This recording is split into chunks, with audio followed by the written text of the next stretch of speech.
seconds. Okay. Maybe a few seconds. Okay, so we got 4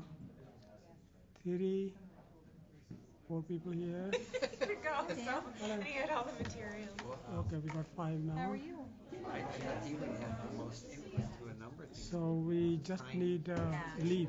Yeah. Leaf is coming. As far as I know, yeah. Okay. Well, he still got 2 more minutes, so. Well, still 3 more minutes. We may be differing for a few seconds, so.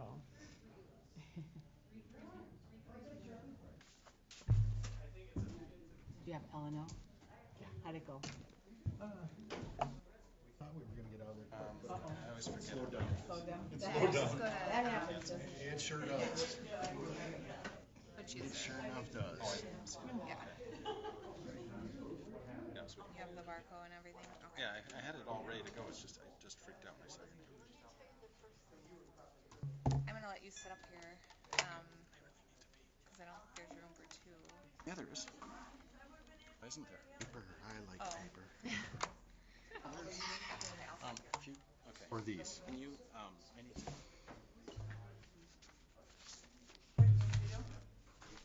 Load up to stream.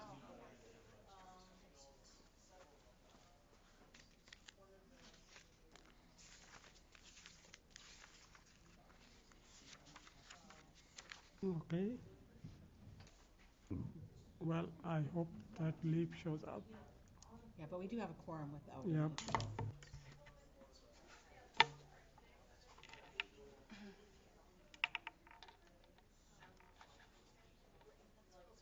For the first time in a very long time, I actually had a soft drink, root beer. Oh. So, which is, I didn't finish it. I just Yeah. poured down. Yeah. I like to have diet root beer. It's just so sweet. It It's is just sweet. so much That's sugar. why I like to have diet root beer. Yeah, but there's not as sweet. just so much sugar. It's just Yeah. Were there a lot of people out there at Culver's? And oh yeah, I couldn't find it. I had to park in the Clausens. Oh, good. Good. Hopefully they're making a lot of money then. Hi, Marilyn. Hi, Marilyn. So hopefully they're making a lot of money for Kiwanis, for- right? Oh yes, oh yes. Mike Davis was there, and Was he Lisa serving? And Chuck. Well, no, he was done serving when I went there. okay. So, and Chuck Polk, he was there, and I as bet was you Robin. Oh, switched. Well, that's good. There you go. Okay, there we go. Thank you.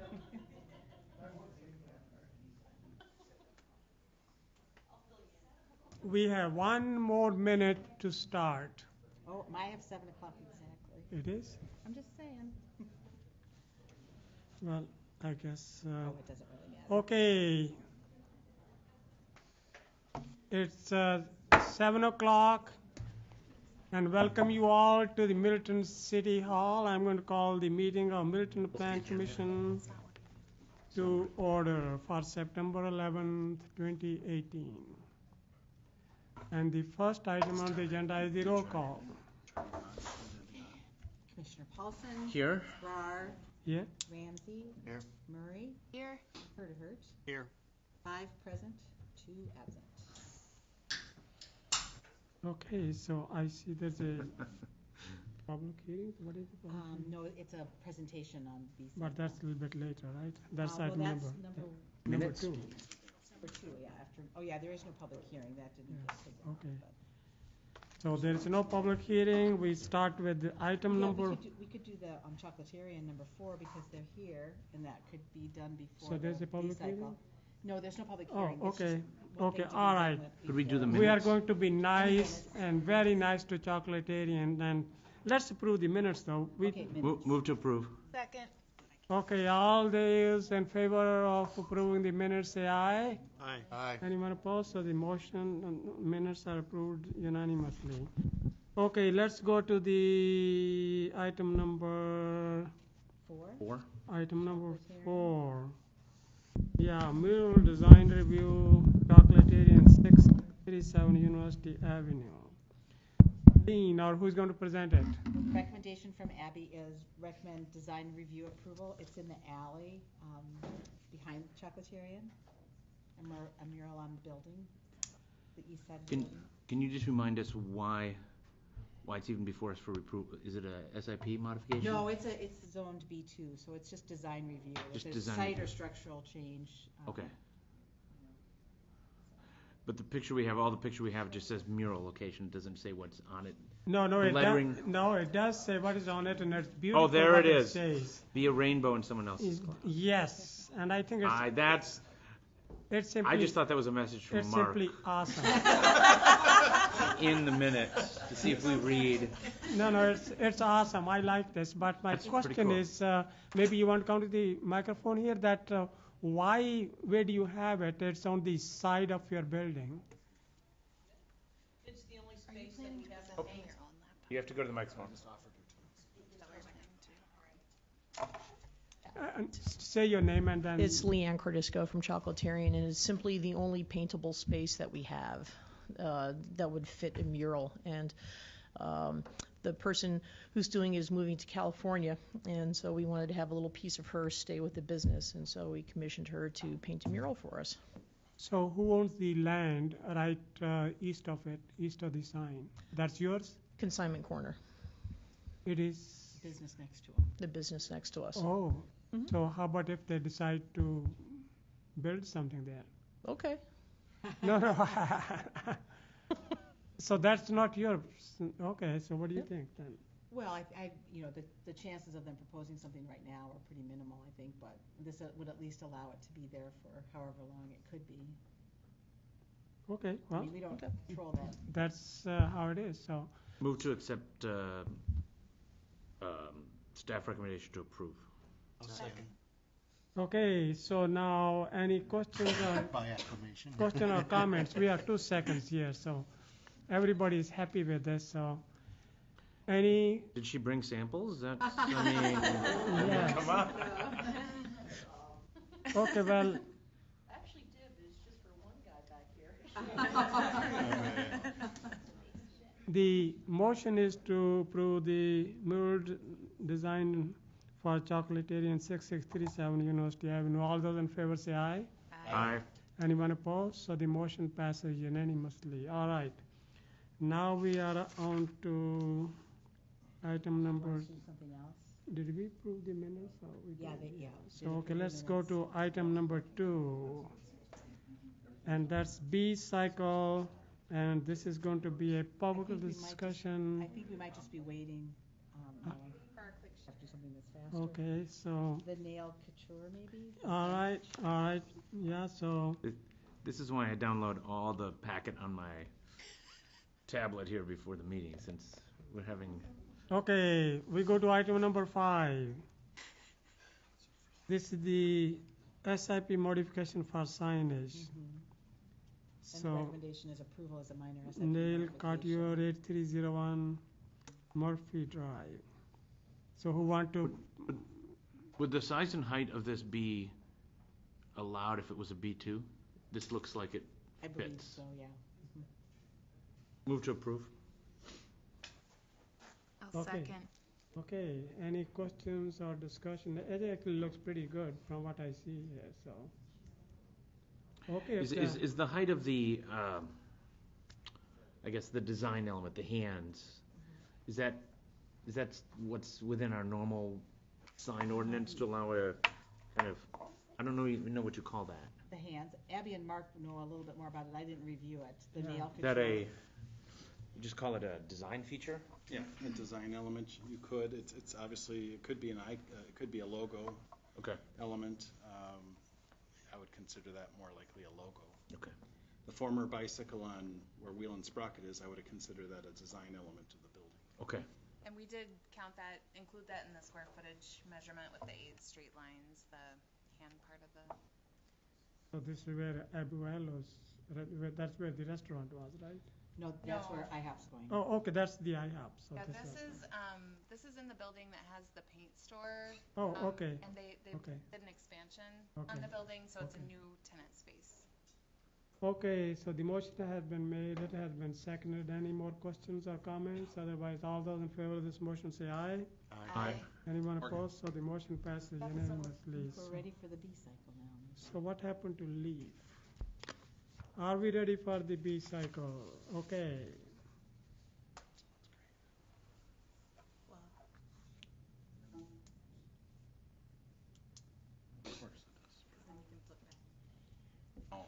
Actually, Sustainability Committee would like it to be C, free cycle, and I think why go to B? You want always A, right? I mean, Middleton is a great city, so we should have A cycles. But we ride B cycles. I I see what see. you mean. It's not the first time we've heard that, especially if we're like, for the A team, Oh. not the B team. Oh, wow, boy, I'm surprised. I thought that was the original thoughts. Not always, huh? Oh,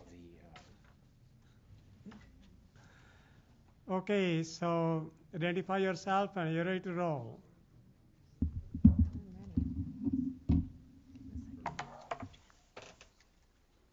Oh, how do you pronounce that last name? Okay.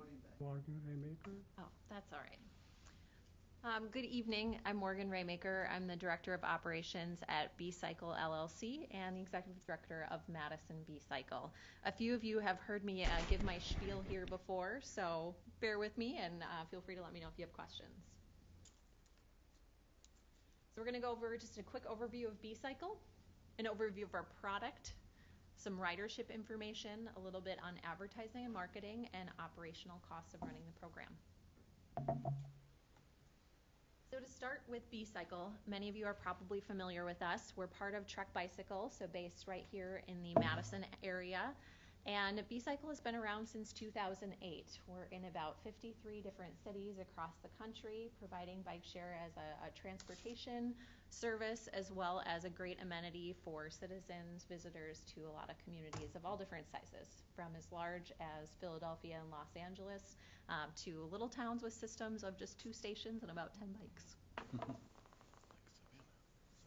Here's a map of where we are today with a few of the new cities in that lighter color here. So as you can see, you've got a network across the country and great resources that come with that expertise since 2010 of having these bike share programs on the ground and really learning the best practices. So let's talk about the fun stuff, the bikes. So what we're looking at here in Middleton is B-Cycle's latest product, which is called the B-Cycle Dash. This is a smart bike. And the reason we call it a smart bike is that the brains are right there on the bike. So if you've ridden B-Cycle in Madison, you probably have seen the big kiosk that you have to go up to, swipe your credit card to get a membership. What we've done with this bike is put all that right onto the bike itself. So this is a best-in-class product with that heads-up display where you can check out the bike. It also has the awesome feature of turn-by-turn directions, both audio and visual. You pair that with your phone, and it prevents tourists from having to try and hang on to a phone and ride a bike at the same time. Great feature in terms of an amenity as well as a safety feature. Another really nice advantage of this is flexible docking options. So docks and stations can get pretty expensive. We know that municipal funding is limited, so what we've tried to do with this product is give you a little more flexibility with the product. The docks and the stations are much more low profile. They're not necessary. You could rely on technology to geofence your existing municipal racks and use that to keep the bikes in nice order, but also giving you some flexibility. So this is that turn-by-turn heads-up display I was talking about. Really nice feature, easy to navigate. One thing I love about this bike is you can lock it anywhere. So we're trying to adapt with new technology that's coming in while keeping the best of what we've learned of operating in these 50 communities over the past few years. And that order and structure that the docks have provided has taught us a lot about that. So really believe in that the principle of locking bikes to something is helpful for keeping things in order, keeping your public right-of-way safe, clean, orderly. So this is just what that screen looks like. You can check this bike out with an RFID card. Go to the next one. And a couple of other options here too. With our mobile app, there is an option for a kiosk. The advantage of that is that someone can go up with their credit card and buy a membership right there. It's nice for tourists in particular. So what we've talked about here in Middleton is 2 of those payment kiosks. And those are some of your options for getting a bike. This is a little bit of what I was talking about with the flexibility, configurability of the stations. So what you see on the left is kind of a traditional approach to this with a kiosk, with docks, with a map that helps people understand where they are and where they want to go. And then on the other side, you see that geofenced approach. So you have the ability to set the operating area, that's that outside square that you've got there, setting the bounds of where people can take the bikes. And if someone goes outside them, the bike doesn't stop. It's not like the grocery cart with the brakes on the wheels. That would not be safe. But just kind of gives them, a warning that they don't want to go outside that area. There could be extra fees, and that's up to you if you want to charge fees or not. And then within that, there are smaller geofenced areas that serve as little stations if you want them to do that. Similarly, you encourage people to park right within there. B-Cycle has a great app that has gone through some really great updates in the last couple of years to make it super easy for people to check out right from their phones. Now, not everybody's going to have their smartphone. That's why we keep other options for checkouts. That's really important to us too. But for those who are digital natives, this is a great option. It makes it really easy to not have to carry anything with you besides that phone. So I wanted to talk a little bit about ridership. We'll go into a little bit here from our B-Cycle systems overall. So I'm sharing a little bit of info here from a selection of the different systems that we have. What you see on the left is the trip breakdown of what we call members versus casual riders. So members are people who generally we think probably live in the community. They're buying annual passes, monthly passes, and then those casual riders are folks who buy a week pass, a day pass, things like that. So they make up slight majority of trips within our systems, but a greater majority of revenue. So typically what you will see is more trips coming from members, more revenue coming from visitors. So that's kind of the balance. So on average, what you see here is revenue sources for bike share. Like other forms of transportation, we have to look to a lot of different sources to find the funding for that. About half of that typically comes from ridership. And of course, that varies depending on the mix of casual versus member riders. And that's just operating revenue, not capital? That's right. Yep. Good question. So then in your case, it's nearly sustainable, so you need about 90% in terms of grants, right? So we find that it's a very big mix across our systems of what that mix is to achieve a sustainability of operational costs. For some folks, it's almost entirely on grants like you're talking about. Other folks that have a little bit higher tourist mix can rely on that user revenue a little bit more. It's a mix of public funding, private funding through sponsorship as well. Do you have data on the cost of capital and the sources? In terms of a quote or what percent of funding? your capital, because presumably the capital is the bikes and the Yep. stations and the kiosks. That's right. Mm-hmm. In terms of where that's funded by, That's we do coming- not actually. So this data is collected from private operators of the B-Cycle systems across the country. This is the information that we've collected from them so far. Happy to be a resource though, because there are a lot of great sources out there in terms of where you can get that funding, and our operators have been doing it since 2010. So that's one of the advantages of the network, but I don't have that offhand. When you say private, you also mean municipalities and. Yes, true. As in they're not part of B-Cycle LLC. So they're local municipalities, nonprofits, private organizations that run the bike share program in each community. Yeah. Because that hints at the question, I think, on a lot of people's mind is how much of the cost is capital and how much is operating? Mm-hmm.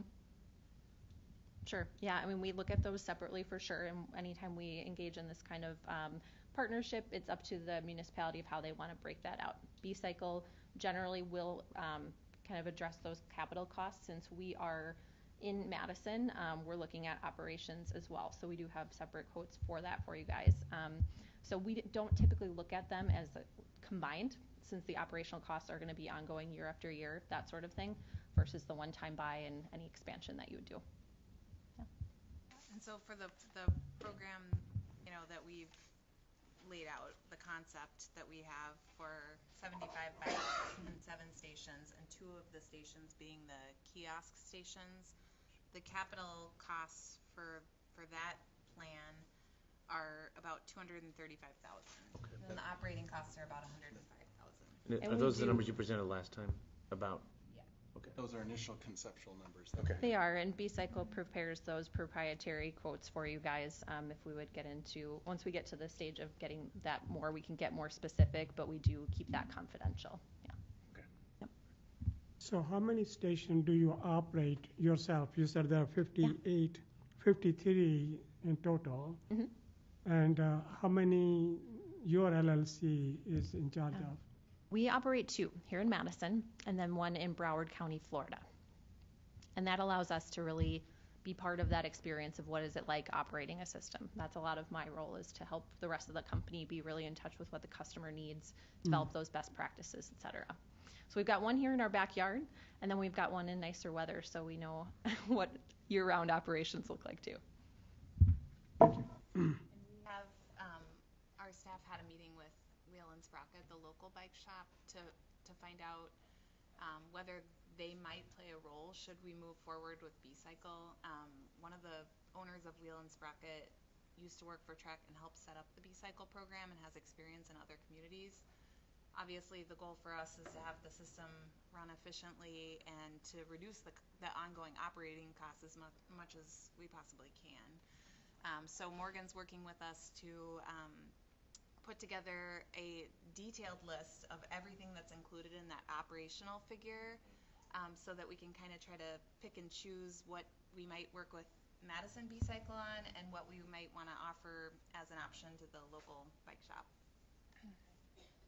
And in our work across those communities, we have all of those different types of relationships, a couple where we operate, but for the most part, we're working with those municipalities, nonprofits. We do have a couple where we contract directly with local bike shops and places like that. So we also are totally on board with, want to find what fits best for Middleton, best for the budget that you have.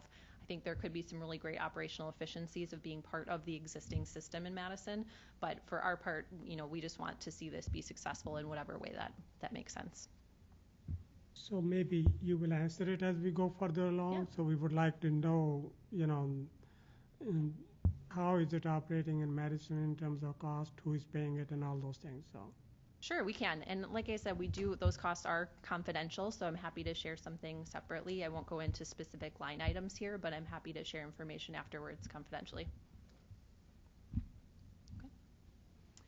Wanted to give a little bit of information here just on why people ride. As you think about how people would use the system here in Middleton, I'm sharing a little bit of info here from the Madison system. We asked riders, what are their reasons for taking trips? One thing to keep in mind here is that in Madison, the system is very heavily member-based. So I think we could see something different here in Middleton. I think you'd have a lot of locals who would take advantage, but a lot of tourists as well. What drives a lot of Madison is the campus, right? Faculty, staff, and students. So anyway, you see some great things here in terms of people using it to run errands, go to events, things like that. Really see it as a part of the community transportation options. So could you explain what do you mean by score and the ranking, all that? What do those numbers mean? So those are just the survey rankings of how people rated those items. So the most common thing that was ranked was people use B-Cycle to run errands, and it goes down from there. Thank you. You bet.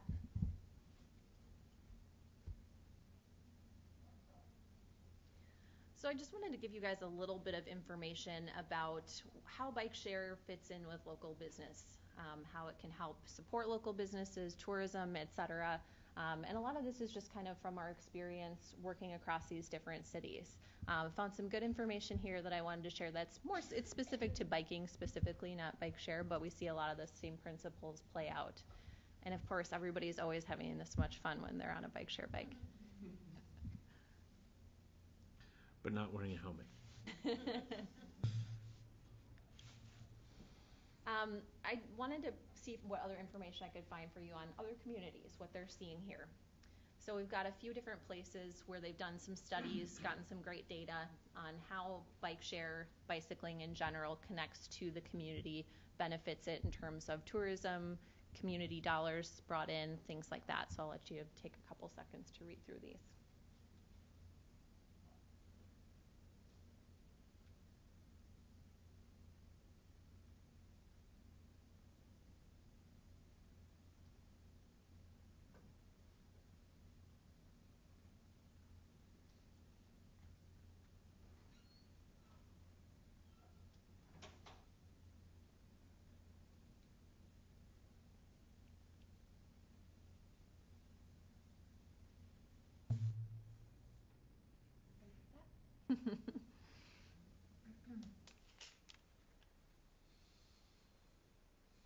is a little bit of demographic information. So again, this is specific to Madison because that's what I have good data for. So you know your community, how it compares. But a couple of things that I wanted to highlight is that we really do have riders across all age groups, and I think we'd see a very similar thing here in Middleton. That 18 to 22 group, maybe a little bit less on that front without the campus influence. Usually a very highly educated group of people that are using bike share.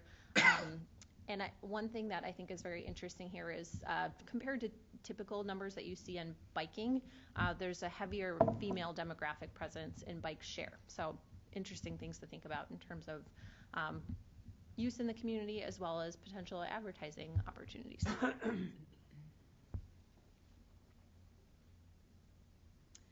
Speaking of, get into a little bit here on advertising and marketing opportunities. As you think about that mix of funding options, sponsorship and advertising is a big one that a lot of our systems rely on and have done a really great job finding funding for. So a couple of the venues that you have as options with Bike Share for that is here on our mobile app. So you see a nice little example of our key sponsor in Madison, Trek Bicycle. Nice advertising options right there in your user's fingertips. In the center, this is the B-Cycle Dash bike in Memphis, Tennessee. They launched earlier this year and did a phenomenal job with the branding on their bikes and have brought in a number of very large sponsors who see the value of that real estate being all over town. Finally, you see a picture up there from the American Family Children's Hospital in Madison. That's an on-site corporate station that is supported by that organization. Great benefit for their patients, families visiting, for employees, and I think that's a really great potential opportunity here in Middleton too. Okay. So I'll give you a little bit of information about what we've talked about so far in terms of operations. And how that might look here in Middleton and how we do things in Madison. So in Madison, we typically operate March 15th through December 15th, and we propose the same operation here in Middleton.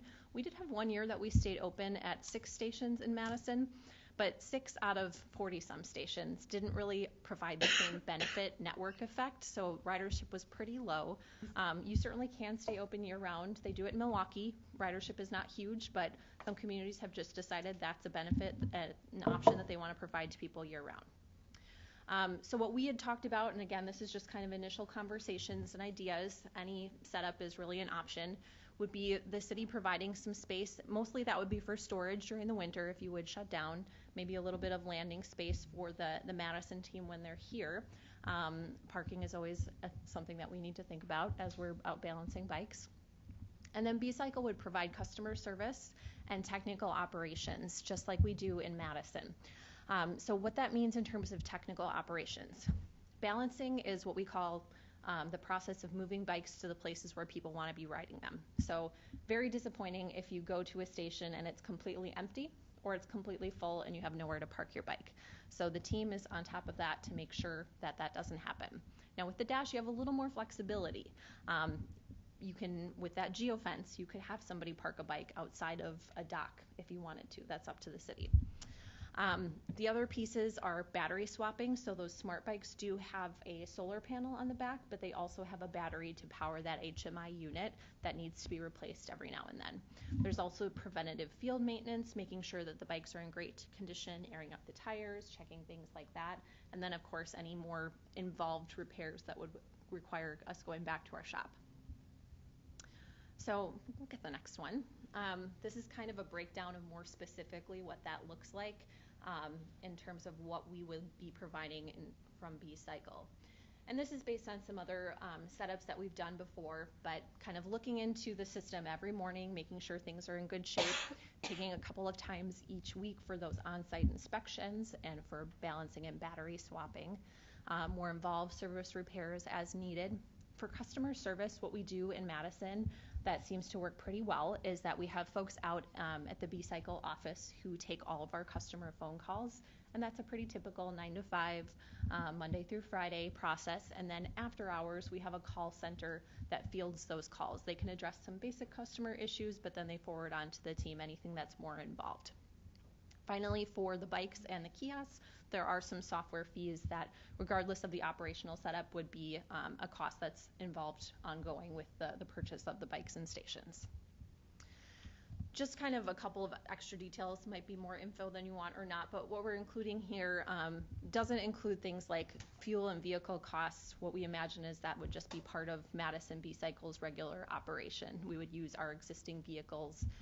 There are other overhead costs in terms of customer service that we already bear in Madison, so we're not passing that along here, as well as the administrative fees that are associated with running a bike share. Like I said earlier, we want the arrangement that really makes sense here, but there are a lot of those overhead costs that each individual bike share has to support that maybe we don't have to do when we have two so close together. So that is all that I have formally prepared for you, but happy to answer other questions. Okay, yes, Kurt. When a couple slides ago you said the city provides parking, you mean parking for the bikes like on like a corner or a public right of way or something?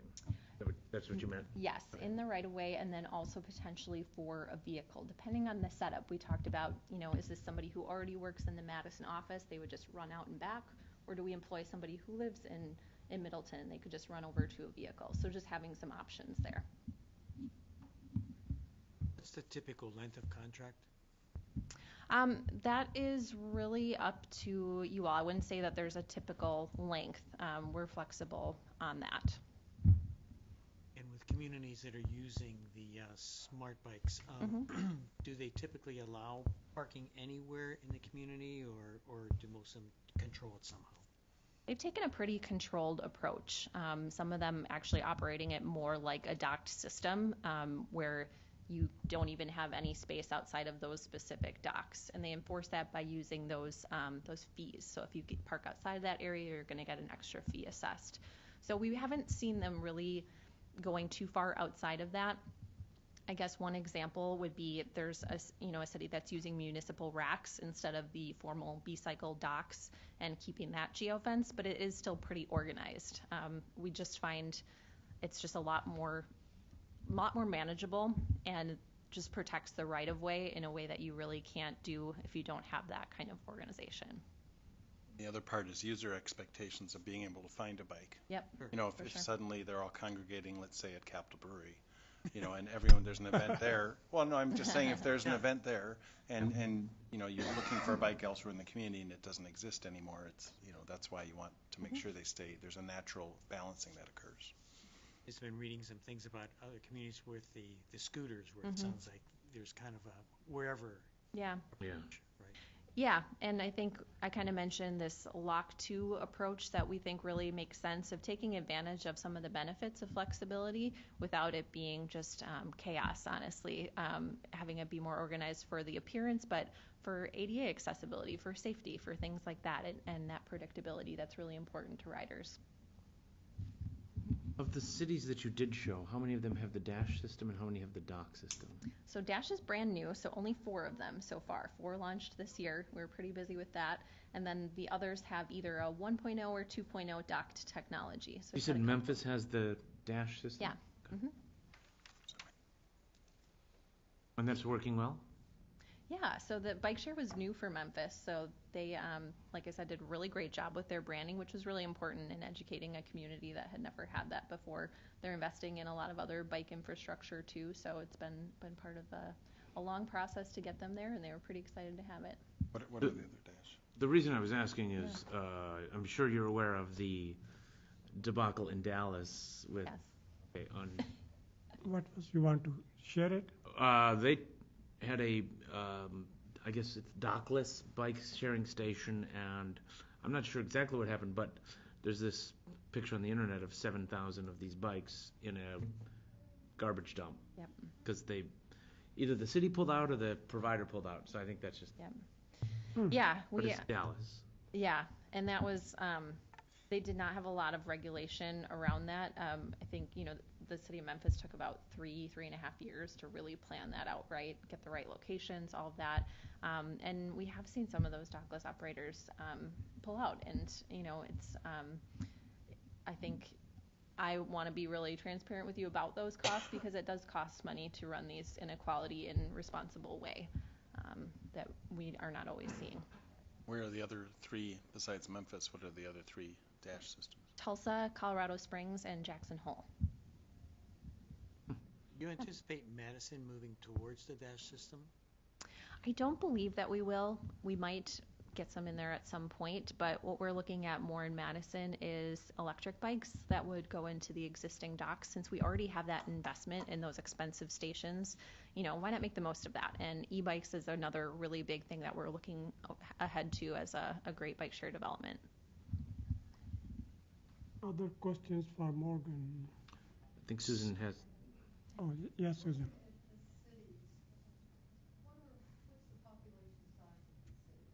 It varies a lot. We do. I don't have the population numbers off the top of my head, but I was looking at the numbers of bikes and stations that they have, and we do have a few that are pretty comparable to what we're looking at here. So that's, I'm trying to think of, so there's like Greenville, South Carolina, Clemson University, Fargo, North Dakota. Savannah is one that's a small system, even though it's a larger city. But there are a bunch more. I'd be happy to share a list of places too. Yeah.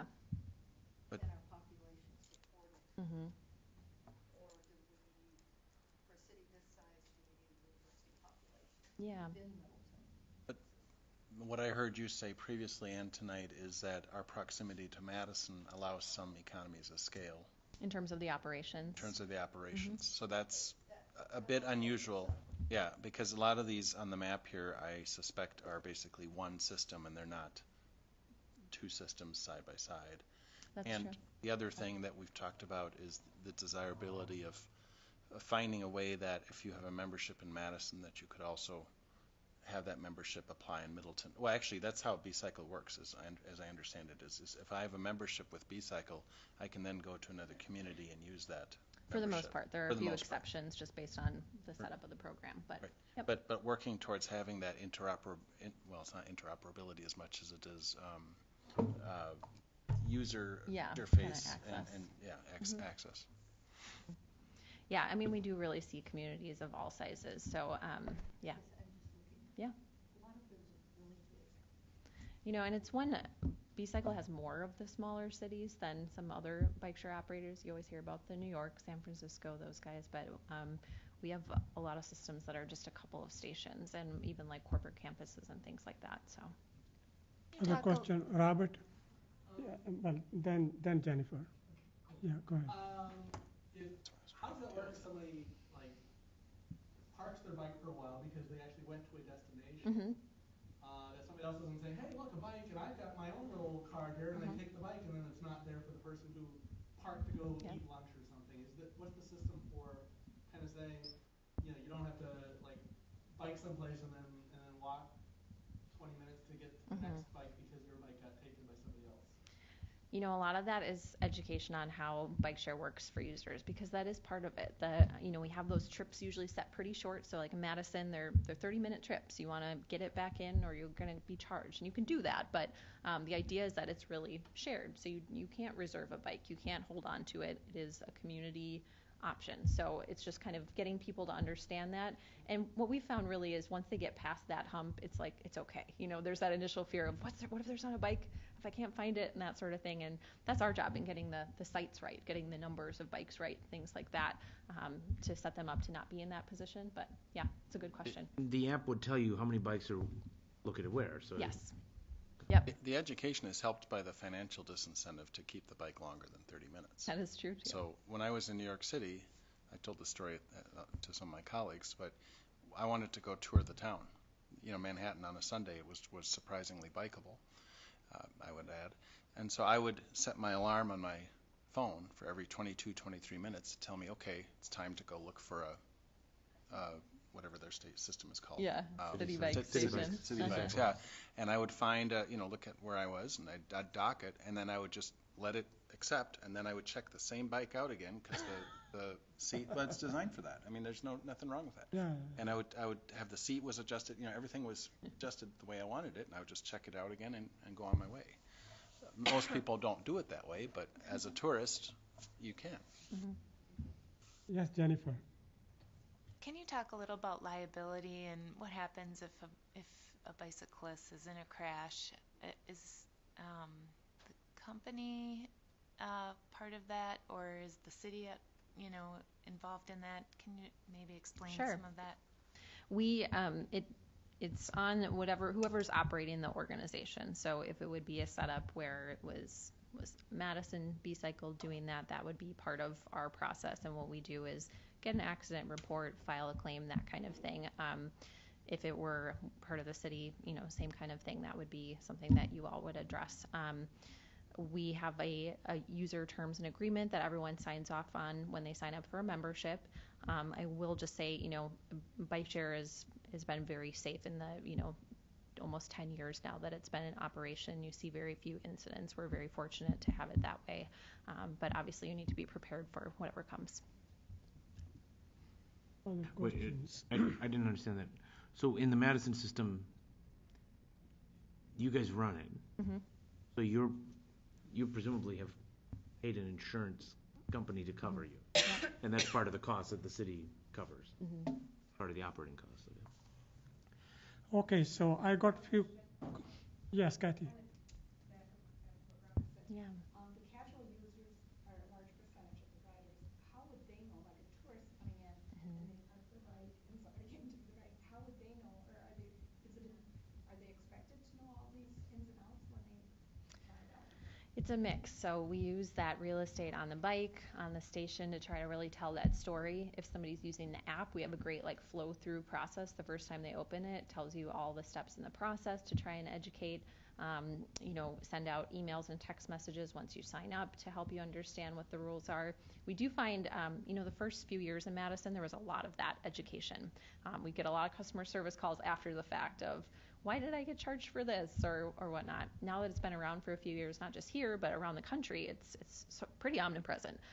People do understand the concept more, so there's less of that work we have to do in education.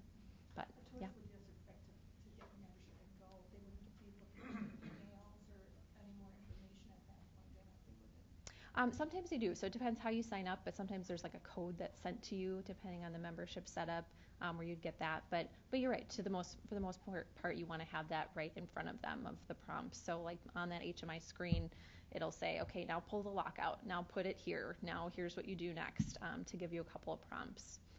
Decals in the basket on the front shroud, things like that.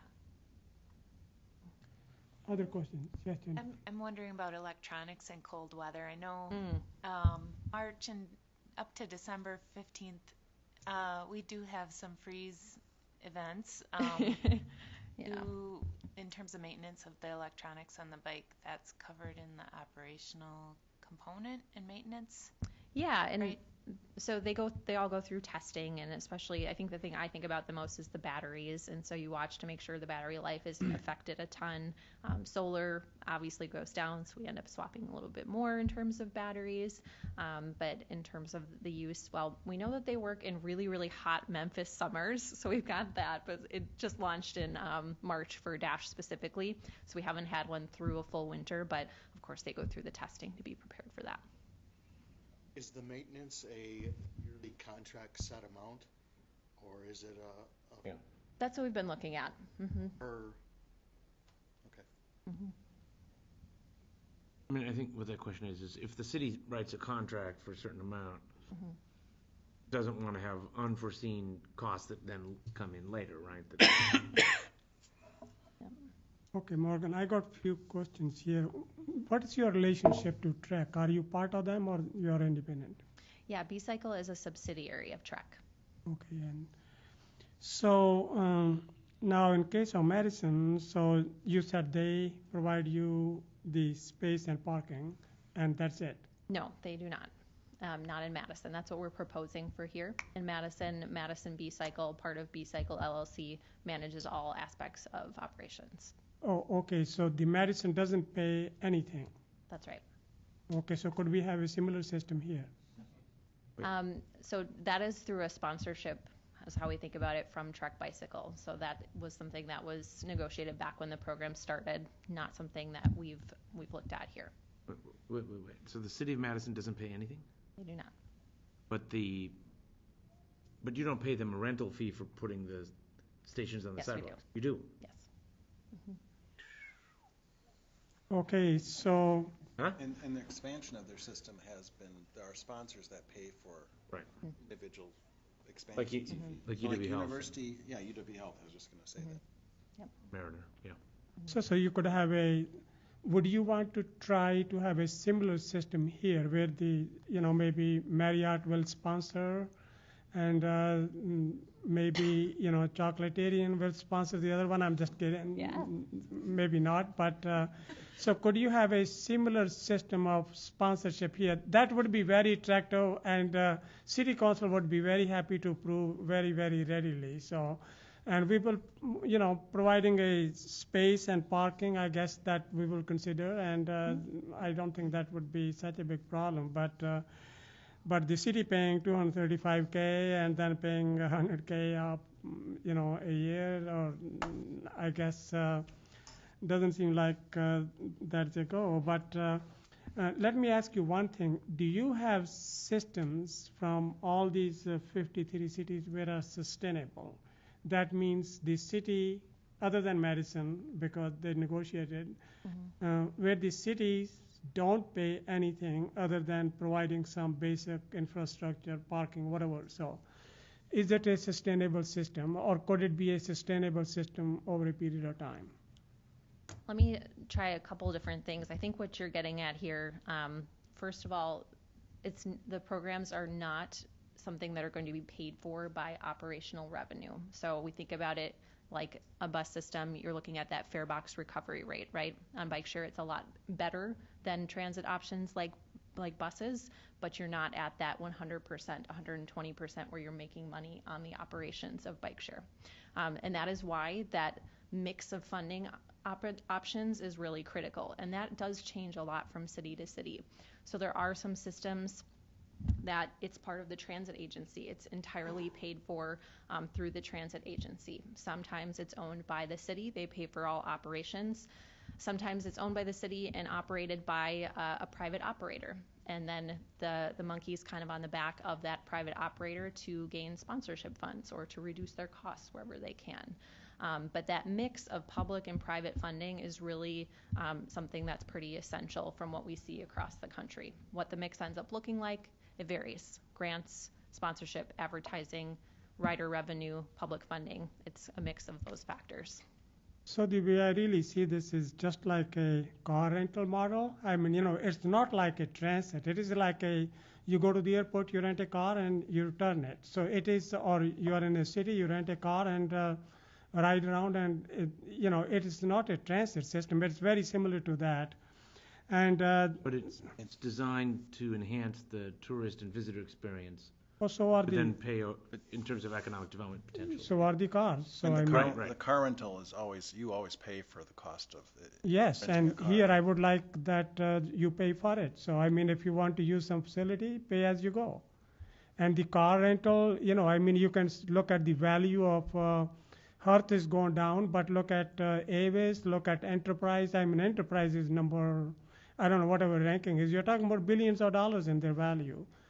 So to me, it is something like a car rental model. And I don't know whether, I'm sure you're familiar with the European model. You just go and rent and return, bring the bike wherever you rented from.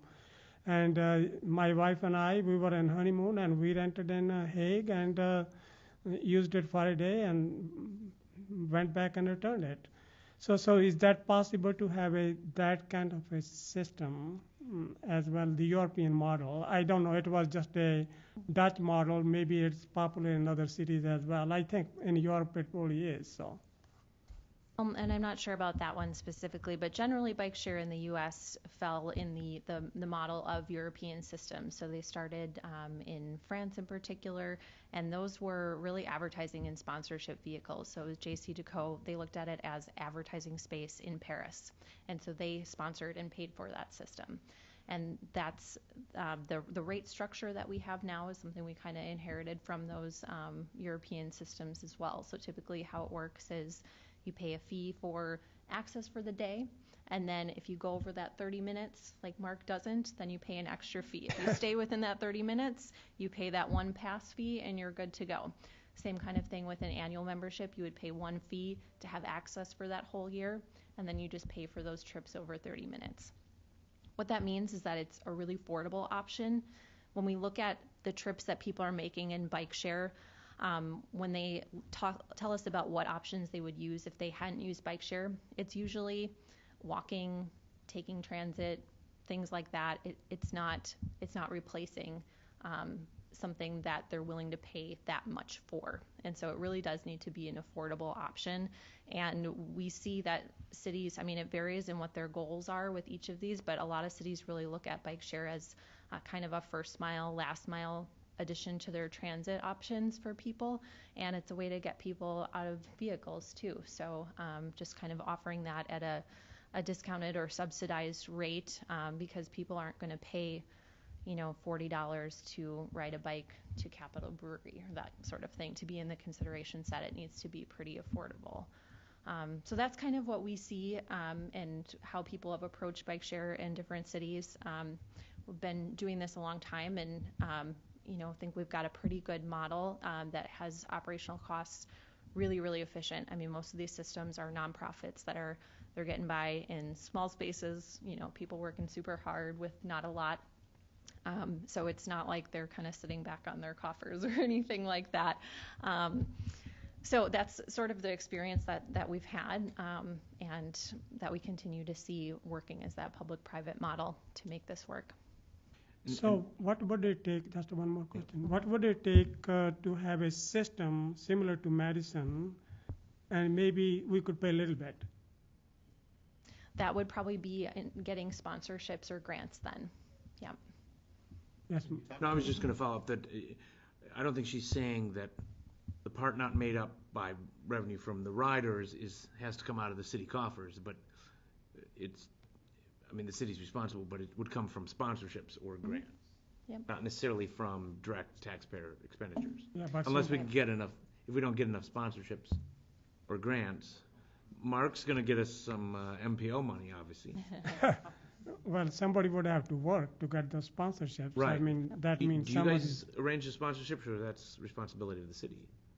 In Madison, we do. Yeah, it's generally, and like I mentioned, some of the cities where they own the program, whoever they contract to do their operations secures the funding as well.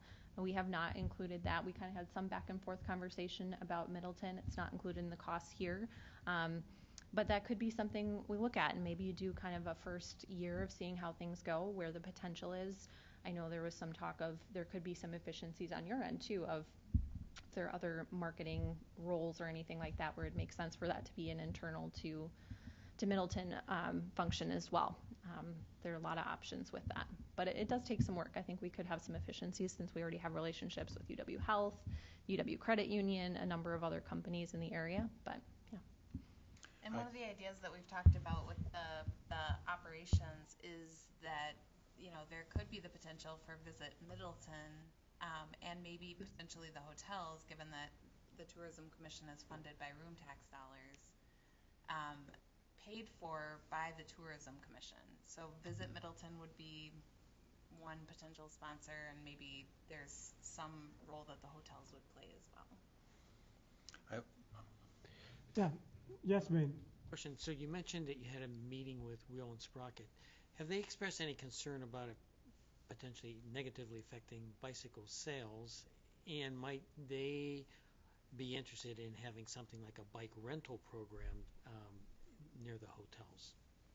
They didn't express any concerns about it negatively affecting sales. I would say that it was the opposite. Their goal is to get more people on bikes. So they thought that this was good for the biking community in Middleton. It's good for them. They have offered a couple of bikes for rent in their own shop, but it's basically been when a visitor is in town and they're looking to do a ride, they'll call up Wheel and Sprocket. Wheel and Sprocket will take a bike off the showroom floor, make it available for somebody to rent at likely a much higher cost than B-Cycle, but these are bikes that are meant for longer rides. And then if the bike comes back in good condition, they can put it back on the showroom floor. If it comes back with like a scratch or anything, then they would just make that a rental bicycle. So I think that Eric said they had a couple of bikes that, are now deemed rental bicycles only. But they spoke very favorably of B-Cycle and the idea of the city moving forward with the program. I think just to, Trek is our parent company, right? And we're about selling bicycles. Same kind of thing. I believe that bike share is a great gateway into cycling, and we do see that. We've got the Trek stores of Madison that we have a great relationship with, and using that as a way to get people started on bikes, and then they figure out, oh, not every bike is 40 pounds, and I can only take it for 30 minutes. Let me go check out what the store has. And I would just add that there are a lot of people who do travel who want to rent bikes. I just happen to be one of them. But it's hard to take a bike into a hotel room to store it, or to, where are you going to park it? It's just such a hassle. I live in an apartment right now, and frankly, it's a hassle for me to store my bike because I have to bring it in. I don't want to park it outside because I consider it to be too valuable and I don't want it to get stolen. So I bring it into my apartment. But I would be the perfect type of person, and speaking solely personally, it has nothing to do with my role here as staff, but since I live close to where I work, I'd be the type of person who would say, hey, let's jump on this bike and go take a short trip. I do want to comment about, Mayor, you mentioned about the model being more like a car rental. Middleton has we pay about $400,000 a year for our transit system. Only about 25% of that is farebox recovered. I think given our 30, however many decades it's been that we've supported Metro Transit, I think obviously the community support is there to support the bus system and to help subsidize individual rides. A lot of bus riders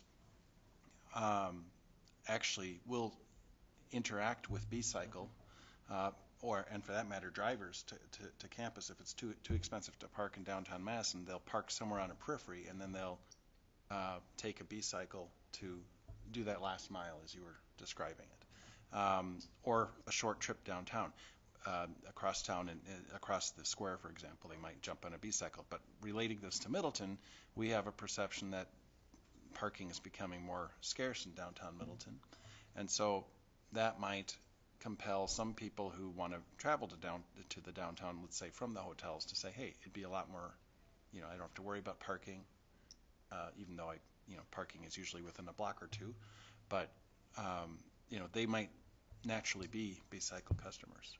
So I personally see it much more as a transit model than something where we would expect people to pay their full way for the trip.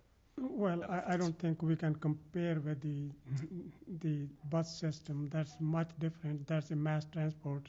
This is more comparable to car rental, in my mind. In any case, we can have different opinions, but this is the same model as the cars. So, now question which I have is, you probably didn't do the benchmarking, but it may be that in some cities, have you studied or anybody studied that before this system and after this system, the benefits? I'm sure. Do you have a specific type of benefits you're thinking about? No, any. Okay. I mean, I don't know, whatever you may have measured. So, and happiness, consumer satisfaction, whatever. So, sure. I mean, maybe you had X before that bikes came, and you had X plus. People were, either. I think the economics probably will be the more important one, but it's also very difficult because you have variation from year to year. But or you could see. I don't know. I think that's something which you would know more. But if you want to sell something, you have to show that, wow, with this bike, this is what it transformed the community in this way or that way. So. Yeah, a couple of things. I think, I mentioned that it really has become a little bit omnipresent. So it's a little bit of an expectation of travelers when they come to a city that, a city is going to have options for them like that, different ways to get around if they're not going and renting a car. So I think that's become much more prevalent. In terms of our business here, we survey our riders annually, and we have really great numbers of people saying, I believe that this makes Madison a better place to live, that this is an addition to the transportation system, that it makes it easier to park and get around in downtown. We have some data that shows that I think 60% of people say that they're more likely to visit a local business if it has a station nearby. So we do have good measures like that of how it can improve quality of life a little bit. I know in some cities they've done a little bit more close study too of how many car trips it replaced and things like that. So there is some information out there to that effect, but those are the things that I've seen personally, and I think tell a really compelling story for what it means to have bike share in a city. Any other questions for Morgan? Yes, Kathy. When you're talking about B-cycle and tourism, we have a trolley here, Yeah. which I think would split out. There's going to be people who want to ride the Yes. trolley and people that would want to take a B-cycle. Mhm. And it wouldn't be as probably as high a percentage as some cities because of that. Sure. And now the hope was to start kind of modestly with a number, Yeah. and then to phase it in with two more phases. Yeah. Would the capital outlay for each of this additional be about the same, or the operational cost going up proportionately, or? I think what we'd be looking at, so it just depends on the size of that expansion. So it's priced per dock, per station, per bike, and all of that. So it just depends how much you would grow, right? So those costs would be pretty consistent. It depends on the operational model. So what I've kind of put out was sort of a by bike number. So that would increase, but then if there are any of the overhead costs, of course that would be expanded over more bikes if it's something that you're running or you have somebody else running it for you. I know in Memphis they recently relaunched their trolley and they brought in their bike share this year, so that one might be an interesting one to see too, what that interplay. I know personally I spent a lot of time there this spring and definitely saw people doing both and bikes riding right next to the trolley, but it is kind of interesting to see because I think you're right, in some ways it is a similar demographic, but then there's also people who are, definitely going to do trolley or definitely going to do bike, right? Yeah. And Yes, just the trolley's free, right? Yep. I mean, we don't compare that to a car rental. We understand that it's a public service to facilitate movement and tourism and economic development. So that's, I think, the better way to think about what B-cycle would be. It's not free, but it's facilitating those options. So. Yeah, still there's a difference. That's that's more like a bus, or there are multiple people riding it. It is a bus. Yeah. The bus painted to look like a trolley. Yeah, well, it's a trolley, but Sorry. It's not just one person riding it. It's multiple people riding at the same time. It's yeah. In any case, Morgan, Middleton will be very interested if you want to extend the medicine system in Middleton. We are great neighbors here, and it's a good neighbor city, and that system would be easy sell. So, and I think about it, we probably will go with the system which you have there, the same kind of bike. So. Any other questions before we close it? Okay, well, thank you for your time, and thank you for the presentation. So, is there an action item here on the minutes that on the agenda, or is that I don't know if we noticed an action on this. It says discussion. Yeah, it's a public discussion. So. I mean, at some point in time, this goes back to council since they requested, so it's in their court to make a decision, or? Because the plan commission conceptually approved it with the conditions that you put on it. Right. Discussed it a month or two ago. Right.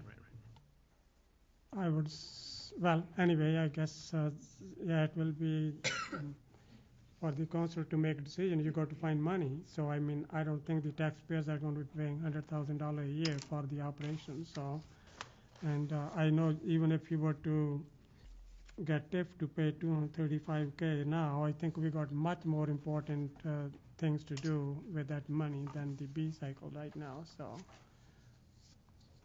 in my mind, so, but council could decide differently. So. I'm glad she made the trek out here. Okay, we are on to item number 3. Yeah. Determination of need for sidewalk along public street, Ragsdale Acres. Who's going to take it? Mark. All right, Mark, you're on. A few months ago, you reviewed a preliminary plat. Maybe it was even, it was August 7th, so it was just a month and a half ago. Thank you, guys. And at the time, the plat showed a private street, east-west street, which is here labeled Acre Drive. This runs immediately north of the Orchids Garden Center property. The council expressed interest in my suggestion that this be, we look into having this be a public street, and there is that feasibility to do that. The city attorney was not concerned about the presence of a private access easement interfering with the ability to make it a public street. So at present, staff is working toward this being a public street, which is typically our preference to have public streets, and therefore the need for a sidewalk extending from Red Tail Pass west to the bulb. The subdivision ordinance grants the Plan Commission the authority to determine that a sidewalk is necessary, and so we recommend that you deem the necessity for the sidewalk. Seems to make sense. So what do you think, guys? We can discuss. I think we move to endorse the construction of a sidewalk. Second. Okay, all right, any discussion? Yes, so it would proceed west from lot 9 through to the cul-de-sac, right? Does it also proceed north on the east side of lot 9 to connect to? Yes, it's okay. shown there. Yeah, Okay, that's what that shows. Yeah. That would be there previously because that was. Is it there already many there? days. There's not one there. Well, There is that- on the You mean next going one. south or north? It looks like it just goes This north. right here, that just goes north. That's a good point. Yeah, but when you have a street, you're going to have a sidewalk. Right, yeah. right. I thought you just said it exists, but no. No. it's There, the same. does there exist a sidewalk connection up in North Lake right now? I'm sure there is. Yeah, there is. Yeah, oh, absolutely. Yeah, there's Okay. sidewalks on So both sides. it would connect to that? On both Okay, sides, okay. yes. Yeah. But there's no sidewalk in front of lots 4, 5, 6, 7, and 8, or is there? No, there is. It's just not labeled, okay. It's, if you look at the map there. Oh, you can see- because those are public streets, it's already required, this is just, okay. Yeah, I mean, technically, I think our default really is to put in a sidewalk, but because this is a change from the previous approval from the Plan Commission, we just felt it made the most sense to have your concurrence. Sorry to deal with such pedestrian matters. but- Okay, so any more discussion before we hear some We have more to curb exciting those. jokes? You have to curb it. Okay, all those in favor of the motion to approve the need for a sidewalk along public street on Red Tail Acres say aye. Aye. Anyone opposed? So the motion passes unanimously. We already did number 4 and number 5. Number 5 is IHOP, which is. And number 6 I'm is sorry. IHOP. Number 6, yeah, I'm sorry. And it actually looks, what I have seen, it looks very good, so. You know, the letters are tall. Yeah. They're 5 feet tall, and then they're 9 feet long. Okay, But it seems like it fits there, and it's 45 square feet, but there's a sign on 3 different facades. okay, so let me introduce the item. It's item number 6. It's the specific implementation plan modification for signage and facade changes for IHOP on 2229 Damming Way. This is where there used to be Abuelo's. Yes. Used to be a house. And there's going to be a nice blue awning. Right, And, they're okay, making some facade changes. who's going to, you're introducing Yeah. it then? All right, Aline is going to explain it now. So. Well, they're making some facade changes, they're adding some stonework and some wood planking, and then 3 46 square foot signs, one on the south, east, and north elevations. And again, they are 5 feet tall letters, so that is tall, but it seems like if this is all in proportion, it seems to fit. But we don't have any objection if you wish to approve it. I know the Abuelo's letters were 4 feet and people were concerned, but that was a longer name too. Well, It's like if the letter is probably 4 feet. Okay, There's I the thought little they were. smiley thing. Yeah. Oh, yeah, the little smiley thing. drops You're it right, down thanks, to the- Abby. But overall, it's 46 square feet. I like the smiley thing. I think a lot more people will come there. That's happy. Happy. Oh, yes. Happiness is a good thing. So. Yeah, it's happy. We should do a study on that. Okay, so. Shouldn't there be a B at the end? So this meets all design requirements, Eileen? It's probably one more sign than otherwise would be, but it also has a lot of frontage, a lot of, So is with the the, BDD. and the stone is just on the front, and this rectangle here is the front entrance, is that correct? I would assume that's the front Should be the entrance, front yeah. entrance. Yeah, Okay. Facing south, yeah. it does face south. Existing entrance, but yeah, I believe the stonework is only on the Over the south facade, the front facade. door, I think. You get one for me. So the wood, is that wood over the front door? Where the IHOP Yeah, sign they've is. added some wood That's the planking. wood planking Yep. is there. And then the rest is brick? Right, the rest is existing. Okay. And then they And have then a they're adding the beautiful stone on the stone. They're actually doing, it looks really nice. Is I the mean, wood- in what I have seen here. Is the wood, what type of wood is it? I don't know, I'm sorry. I asked a little bit about it and they said it was wood planking. I don't know. Okay, I guess I'm just wondering if Oh, it will here's the gray details. over Okay, time, or? now Eileen is going to find it. So If you're I can asking read if it. it's finished or if Yeah. it's on Could safe? we magnify, oh boy, Thanks, Abby is so nice. Thanks. She knows we And we both wear glasses. And I believe the signs are lit. Oh, there's a, Guys, read that So right they there. clear coated it. Okay, So they'll so have to- stained to match, Sherwin-Williams. Hickory with So it satin says it's a urethane. wood planking with satin urethane clear coat, so they'll have to make sure that that's maintained. so what do you think, Jennifer? Does that look okay? Yeah, it's a south-facing facade with urethane. I mean, they'll just have to maintain that. Probably every few years. Who are city-lated wood boards? Don't they just pour syrup on it and? Oh. I mean, it's I've about the never same tried color. that. It's It's a painted glaze. syrup. It looks like, you've been to IHOP, it looks like it. I would Maybe say- once And you know their product, so. Yeah. We used to go there when the kids were small, but I guess it has been years, so. Okay, other questions? I'll move approval. Okay, need a second. Second. All right, now further discussion. Well, if there's no further discussion, all those in favor of approving the SIP modification for signage for IHOP, say aye. Aye. Anyone opposed? So the motion passes. All right, number 7 is the 3 modification to 2019 capital budget requests. Okay, so these were discussed at the finance committee meeting last week as well, and we mentioned that we'd be bringing it forward for your consideration.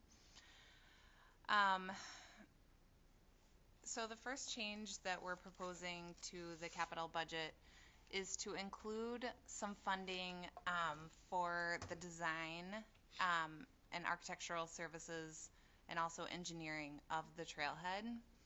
And that's, we came up with a cost estimate. It's based on 15% of our construction cost estimate. So we estimated 1.5 million for construction of the trailhead. We took 15% of that, and that's 225,000. I've been corresponding with Gurdeep about this, and we don't really know what the trailhead is yet. So we don't know how much parking is going to be included in the trailhead design. We don't know if there's any indoor space aside from maybe just restrooms, or if we're looking at, mostly an outdoor shelter with a picnic area. I think there is a lot yet to be done to kind of conceptualize what the trailhead looks like. And I think that should be done with quite a bit of public participation. The cost estimate that we have for everything besides the shelter right now is 550,000 for stormwater improvements, adding 30 parking stalls, and creating some pedestrian improvements on Century Avenue at the crossing there, as well as adding a ped bridge across the creek.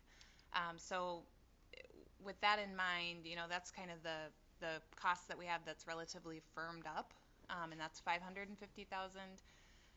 We know that the cost for the Harvey, John, and Lucille Taylor park shelter was about $500,000, and that included seating for 50 people outdoors and then a restroom, but no indoor space. So if we were maybe to go with an option like that, we would be looking at a construction cost of around $1 million, and of course that would reduce the cost for the architectural services, design, engineering as well. So these are estimates, and I don't think that anybody on our staff is strongly pushing that we proceed with the development of the trailhead next year. The only real time constraint that we may be under is if we receive a DNR, I can't remember the name of the grant, it's not Knowles Nelson, but Matt Amundsen, our public lands director, applied for a $525,000 DNR grant to help fund the construction, and we'll find out later this month whether we received those funds. Our staff recommendation, if we don't receive the grant funds, would be that we at least hold off on a year, especially given the flood damage and, you know, the condition of the conservancy right now. I think we have bigger priorities right now to address, and there may even be a possibility if we do get the grant funding that we could work with the DNR to kind of delay the start of that project. So we had a discussion earlier today, so I think if we get grant funding, we go with it. So, but then we can, you know, it's a TIF thing, and you would know that grant funding in about a month. Right. And so the city council is delaying the capital projects approval until quite a bit later.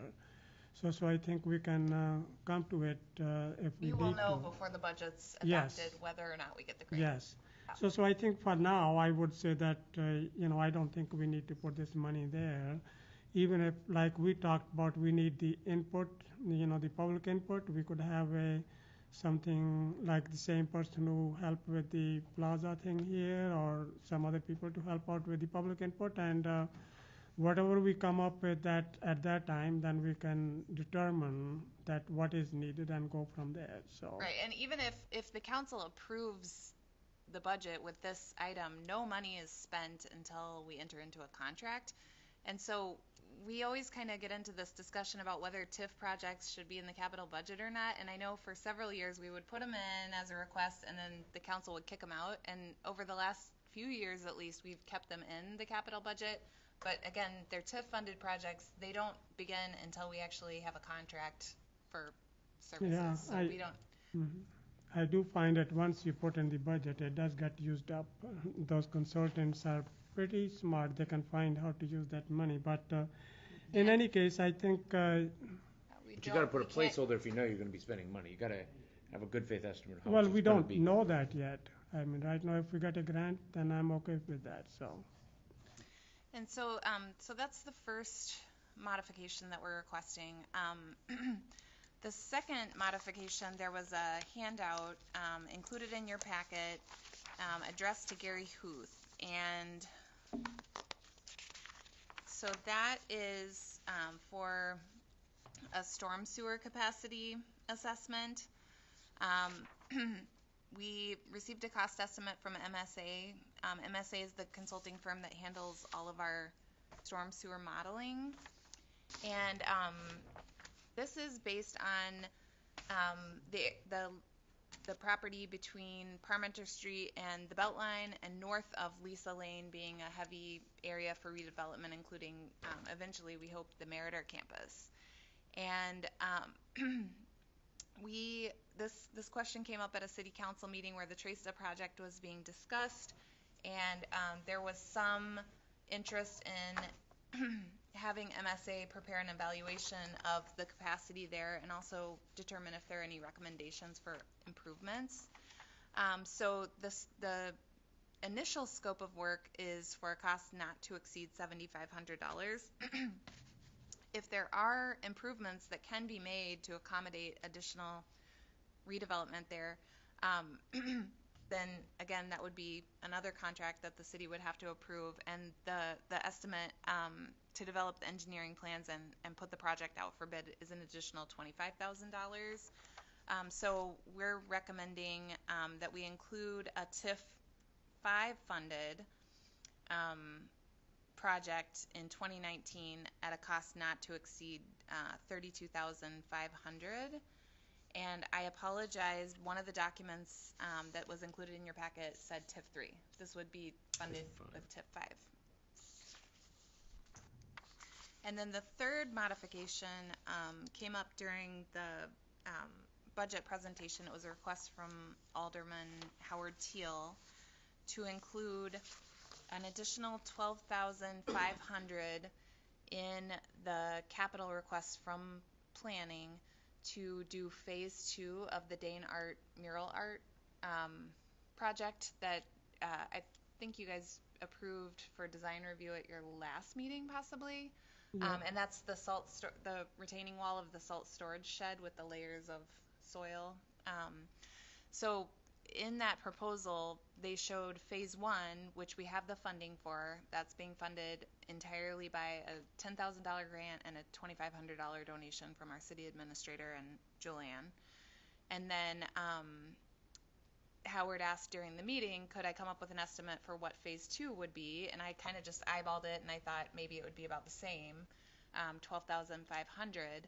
I don't know that. I haven't had a chance to sit down with the artists and find out what the total cost of that project would be.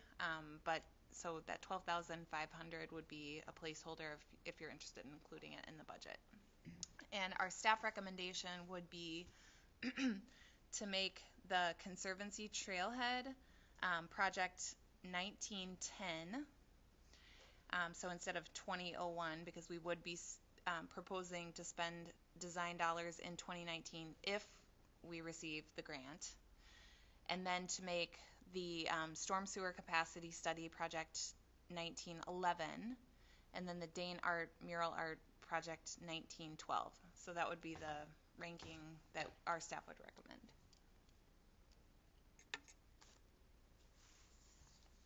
So I'm in favor of number 2 and number 3, and I think once we get a grant, we can think about number 1. So I don't think we are dealing with a trailhead here, and I know you gave a estimate of $550,000 for some of those things, and I also noticed that we talked about earlier. There's one bridge at $250,000 for the Northeast Trail, and there's another bridge maybe about 100 feet or 200 feet away under this parkhead system. So we are spending $500,000 just on bridges, about 100.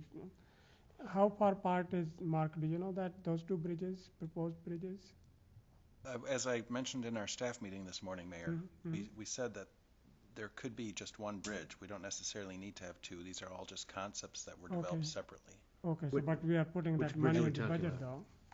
What's that? Which bridge We are are we talking putting about? that money in the budget for both the bridges. So anyway, so that should be sorted out. So I think Is it, before is it it goes on too the, far. what we're calling the Northeast Trail Connector? Yeah. Okay. The Northeast Trail Connector needs to have two bridges because there are two creek crossings, and the trail goes adjacent to Century Avenue where possible. So those bridges are required for the Northeast Trail. Whether the Trailhead project, which was developed separately from the Northeast Trail concept, whether that has its own bridge connecting to the trail network, it remains to be seen. They have separate budgets at this point, which I think is prudent, but there certainly are potential cost savings for having just one bridge. It depends on how it is designed and how the space is, as Abby was mentioning. We haven't programmed the space yet. We don't know if we're going to have a shelter. Mm-hmm. We're not, we don't have these design options. So these are placeholder numbers at this point. So do you know why it's 14? What were the bridges in that creek corridor? They were 10 feet wide? They're 10 feet wide, yes. These are 14. Do you know why that is? I don't know why they would be 14-foot wide bridges. 12 feet is actually a pretty reasonable number now that's used. I don't know why they would be 14. So both the proposed ones are 14. Okay, well, you can look into it. Is that a separate issue? Right. I mean, right now what we're talking Yeah, about okay. is do we Yeah, want to include this? that's And fine. If So you don't mind, yes, no, that's fine. So the $225,000, if we wish to put this in the budget, it being TIF money, if we don't do this, we don't get the grant, then it just goes back. All it is a placeholder. We're not committing to spending that money. It's a placeholder. You do it in budgeting all the time. I would move that we approve the 3 budget modifications in the order that Abby listed them. Second. Any discussion? Can I ask just a follow-up question on the Lisa Lane stormwater? Can you remind me that pipe goes which way? Goes to the west. Goes to the west and dumps into. Flat there. Okay. It dumps into the ditch that's along Highway 12. Okay. Very flat, and that's the issue. Yeah. I mean, I just when I see this engineering study proposal to only design a pipe for the 25-year storm, I mean, we have a larger issue, which is our 100-year storm is really a 10-year storm. So. Yeah. It's just that they can't get it through the pipe because. What it tells you is that this pipe is too small. Pipe is too small. It's too small. So we need to do it. But is there any way to ask them to model what the pipe size would be for the 100-year event? The issue there is it's so flat, and you guys correct me if I'm wrong, but it's so flat that it's not going to matter. It won't get the water through it. Yeah. Because it doesn't have the fall. Doesn't have the gravity. Yeah. So they're looking at trying to take care of, instead of having the street flooded in a 5-year event, or every 5 years, I should say, they're looking at maybe in every 10 years the street might flood. So. It's an area we're going to have to do more work in. Yeah. It's just there's a lot of areas we have to do. It's just the topography there. Right. There's not much to do. That's my understanding of it. Well, It would be rare that you would design the pipe for more than 25 years. But the idea is you would want to have overland flow designed so that it could get to a storage area. Right. Right. so Sean That was. involves redesigning that whole pipe system because right now it just goes to a ditch. It doesn't go overland. I'm pretty sure that's where it goes. I'm almost positive. I don't know if you guys remember anything different, but I'm pretty sure that's where it's going. That was what Sean said during our last meeting. So I did ask this question from Sean in the past. He was saying if you just had a bigger pipe, the water would just stay in there. So we do have issues here, I think, what we need to study. So don't really know what the answers are. So. That's a good start to study. So. Any other questions? I mean, we'll have to spend a lot more money to study a lot more stormwater issues in the whole watershed. But I just clarify, if the trailhead development money was not included in the budget and the state did come through with the money, then what's the process to spend the city to be able to commit money? No, we could still make an amendment later. Yeah, I think don't it see would there's be any by problem. resolution. I think it would be a budget resolution is the way to amend the budget. Yeah, so it shouldn't be a problem, right? I mean, it's a process. I mean, you can do it, I think. But I think these guys are right, too. It's a placeholder, and it doesn't get spent if the project doesn't go forward. Right, we don't have the ability to spend any money until the city enters into a contract for the project. Council says yes, So the council has to say. So, but how about a lot of that TIF money, once it's approved, that it doesn't really come to the city council, Yes, right? it does. Oh, yeah, every comes to the project. council. Every single The project. the staff doesn't have the ability to say yes to a project without council approval. Every project goes to contract or approval or as a resolution or whatever. Okay. And finance company Agreement. gets the Finance does. contract, and Yep. it comes to the council who gets the contract. Yep. It's got to get signed off. So in this case, if we do any work on, Sign it. You have to sign it or we can't spend any money. Yeah. if we do any work on this one, it first has to come to the council?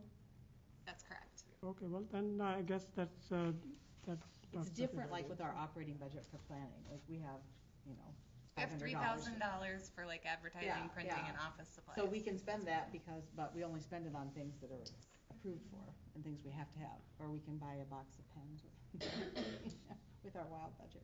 Anyway, Well, without your approval. only every other year. You only get pens every other year. That's true, it's about every other year. See, it just looks like, considering right now, from what Abby had said, that it's $550,000 including the bridge, which is proposed, and then we are spending on design and engineering 325, which is usually about, Kurt, you would know, is it usually 10% or 15% design? The architecture and design fees? Mhm. I don't know for public facilities, but usually for commercial and residential buildings, it's 15%. Mhm.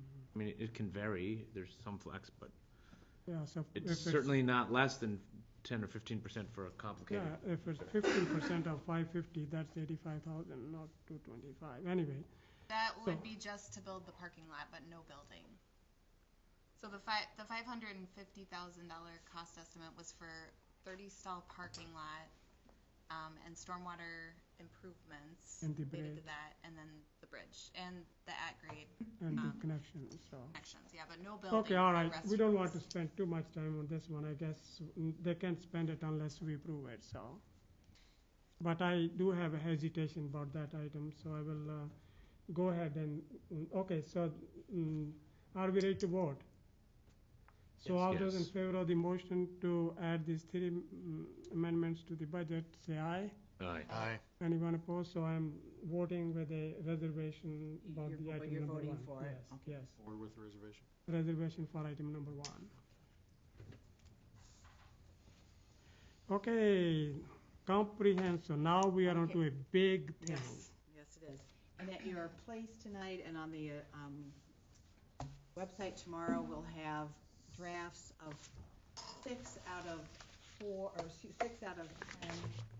chapters of the comprehensive plan. This is a little bit of history. The city, we've been working on this as a staff for about 3.5 years. It's an update of the 2006 comprehensive plan. Could I just, so we are discussing the comprehensive plan update, and it's a discussion, and we're going to set up a public hearing for this, and this is what Aline is going to talk about now. Well, and I'm not asking you tonight to discuss what you're receiving tonight, or to set a public hearing yet. That was going to be if we were, that actually had gotten changed, and I apologize with our system, it didn't make it into the change on the website. But about 3.5 years ago, the Planning Commission and the Council approved a public participation plan, and in 2015, Mark, Abby, and I held 9 different public input and listening sessions all across the city. We held them at varied places and times of day and days of the week. We had one on Saturday morning here at City Hall. We had one at Arbor Lakes Community Room, and in the evening, we had one at the VFW Hall. Snowstorms, no snowstorm. We had a snowstorm one that we had at the Priory. We had one at the high school that was very, very successful. So we got a lot of good input on that, and I have copies of that to provide to you. One of the things we've been doing is we're writing this ourselves, updating the 2006. So the drafts that you have at your place are varying levels of completion, but we have to start somewhere. So there's an introduction, the issues and opportunities section, which is the most complete, and that's from our standpoint. Obviously, there's a lot of input for the Planning Commission, the Council, the public. The intergovernmental cooperation chapter, again, we have some work to do on that. The housing chapter is about 90% completed. From our Until Kurt perspective. gets his hands on it. Yeah, from our perspective. This is staff, saying, hey, we think we're here, but obviously there's a lot of a public process ahead. The transportation section hopefully will be distributed at the next meeting. Utilities and community facilities is in here. We're trying to format it to be all similar because they've been written by 2 different people over 3.5 years. But that utilities and community facilities is not reformatted because it's still undergoing some additional work. You don't have the agricultural, natural, and cultural resources chapter yet. The economic development chapter is at your place. And then we're still working on the land use and implementation to bring for discussion. But one of the things I also wanted to talk about, over the last 3.5 years, the Planning Commission has discussed this plan in the drafts, some of the drafts, 13 different times. The Middleton Westport Joint Committee has had an update 2 different times. We've had one public hearing at the Planning Commission just on the interim draft, and the 9 public input sessions that I talked about. And like I said, we'll put this on the website. We had a contract with Vanderwall and Associates to update our mapping, and the maps are also included and will be also on the website. Some of the things that we want to talk about at the next meeting, September 25th, the bills plan that hasn't been adopted for University Avenue, that's included in your hard copy packet. And we'd like to talk about that, plus design guidelines for that. The FUDA plan, which is the Future Urban Development Area Study that the city participated in a couple years ago. We would like to have a link to that, the FUDA plan, so that could potentially be a part of the comprehensive plan going forward. Adopted. Some of the things that we have to talk about at the next meeting, and probably the one after that, are the issues of land use. We've historically had about 50% multifamily versus single family is one of the things. In 1980, it was as high as 58% multifamily. In other years, it's been more 50-50, depending on if there was a cycle of apartment building. So that's a discussion. What's that balance? What's the balance between residential and non-residential? Right now, we've had, probably the last 20 years, we've had about a 42 or 43% non-residential tax base. How do we, is that desirable? I mean, from my standpoint it is, but is that something the Plan Commission and Council want to see going forward, and how do we accomplish that? What types of densities do we look at? The issues of infill and redevelopment. The FUDA plan addressed quite a bit of that, but we have to incorporate that into the comp plan. Mixed use, small lot development, or small lot changes in our zoning ordinance, tiny homes, workforce housing, and then again that maintaining of the land use and tax base mix that we've had. So you have a lot of issues to discuss. I guess it was my theory that we should present at least what looks like the kind of the compiled plan for you to review versus giving you chapters and where does that stand, and then hopefully for the next meeting have the remaining ones, and then a full discussion and work session. Then we have to talk about, do we want to have like a public input session, or schedule a public hearing sometime in the end of November, early December. Anyway, those are some. We have to schedule a public hearing before we take action on it. Yeah. Yeah, but we can have like And work sessions. doesn't council as well, or is our public hearing, because they have to adopt it by resolution. Yeah, they would do. Yeah. But they could hold a public hearing too if they wanted to. And anyway, what you have for land use maps is the existing land use, the planning view. You also have future land use, the planning view, and then also kind of a city view that has a more up close. And there's some definitions that we also need to provide, working with Vanderwall. For instance, the suburban, we don't really like that name, but that's like office park or whatever. So that's kind of an overview of where we've been and where we have to go. About it, or Eileen, do you have like a overall schedule for plan completion? Yeah, if we could, I would like us to talk about it, every meeting from now on till the end of the year. And it'd be nice to have a public hearing maybe by the end of November for recommendation to the council in December. That would be ideal.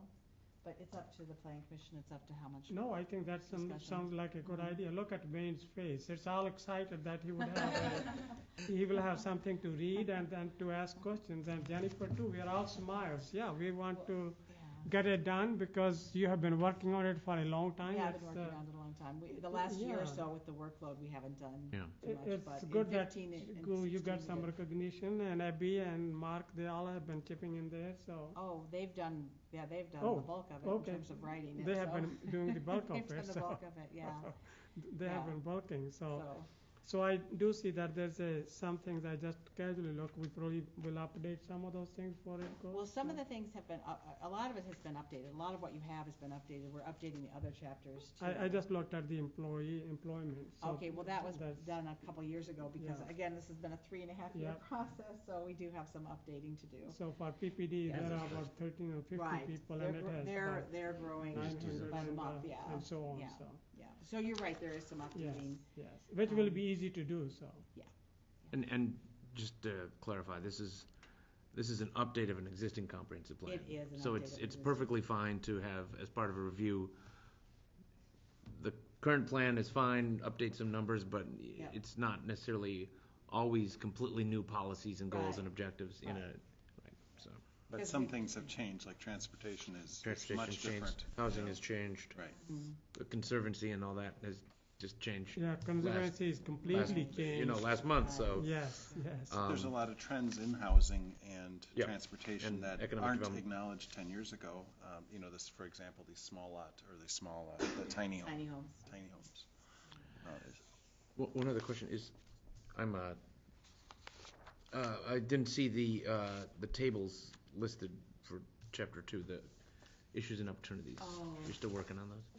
Actually, we have those. We do have them. We just didn't didn't include print them. Sorry. Okay. Not in a very good. Because they're not printing. actually on the website Yeah, we'll chapter have of to that do either. that. Well, they didn't know Kurt will be looking into those details. He will be looking at a No, but bigger that's vision. good. We so. want a lot of input. I teach comprehensive planning, so the devil's in the details. Is that what you do?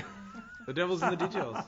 Yeah, we'll get that. And we, like I said, we will put it on the website so people will have access to that. And a lot of the well, not a lot, but 3 or 4 of the chapters have been on there as a draft. But we will put that on there. I think Eileen and Abby want to stay away from the devil. Oh.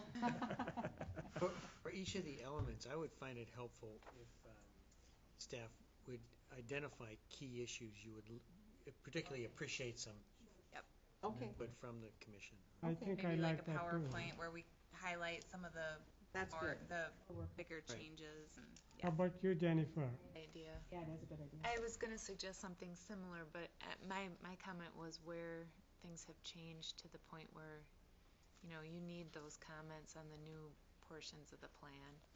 I think one of the challenges I've had as a new plan commission member is I'm not as well versed in terms of what the plan has had in it, and the decision that we're making here, whether or not that's necessarily always following the plan.